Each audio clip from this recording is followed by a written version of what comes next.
राजीव गांधी विद्यार्थी अपघात अनुदान योजनेचं वितरण आता होणार एका क्लिकवर। नमस्कार, मी प्रियंका। लेट्स अप मराठीमध्ये आपलं स्वागत। आपल्या पाल्याच्या सुरक्षेसाठी राज्य शासनाची राजीव गांधी विद्यार्थी अपघात सानुग्रह अनुदान योजना किती महत्त्वाची आहे हे आपल्याला माहित आहे, पण बऱ्याचदा तांत्रिक अडचणींमुळे ही मदत मिळायला उशीर व्हायचा। मात्र आता ही सिस्टीम पूर्णपणे बदलली आहे। आता एका क्लिकवर अनुदानाची रक्कम थेट खात्यात जमा होणार आहे। आपल्या अहिल्यानगर जिल्ह्यामध्ये नेमक्या किती लाभार्थ्यांना याचा लाभ मिळालाय ते जाणून घेऊयात। अहिल्यानगर जिल्ह्यामध्ये राजीव गांधी विद्यार्थी अपघात सानुग्रह अनुदान योजनेअंतर्गत गेल्या वर्षभरामध्ये 95 लाभार्थ्यांच्या खात्यावर 91 लाखांचं अनुदान जमा करण्यात आलं आहे।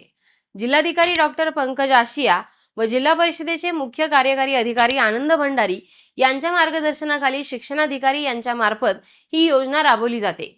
या योजनेअंतर्गत 26 लाभार्थ्यांचं 22,05,480 रुपये अनुदान हे एका क्लिकवर वितरित करण्यात आलंय।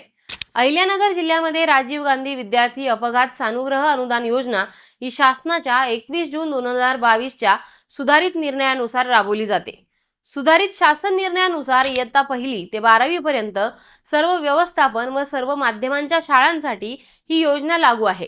आता कोणकोणत्या अपघातासाठी हे अनुदान मिळतं तर शालेय विद्यार्थ्यांचा अपघाती मृत्यू झाल्यास 1.5 लाख रुपये, अपघातामुळे कायमचं अपंगत्व आल्यास 1 लाख रुपये, कायमचा एक अवयव निकामी झाल्यास 75,000 रुपये, विद्यार्थ्याला अपघातामुळे शस्त्रक्रिया करावी लागल्यास प्रत्यक्ष हॉस्पिटलचा खर्च किंवा जास्तीत जास्त 1 लाख रुपये, विद्यार्थी आजारी पडून सर्पदंशाने किंवा पोहताना मृत्यू झाल्यास 1.5 लाख रुपये, विद्यार्थी क्रीडा स्पर्धेत खेळत असताना जखमी झाला, शाळेतील जड वस्तू पडून जखमी झाला, आगीमुळे किंवा विजेचा धक्का लागून किंवा वीज अंगावर पडून जखमी झाला तर झालेल्या प्रत्यक्ष खर्चा इतकं म्हणजेच जास्तीत जास्त 1 लाख रुपये अनुदान हे शासनातर्फे त्याला दिलं जातं।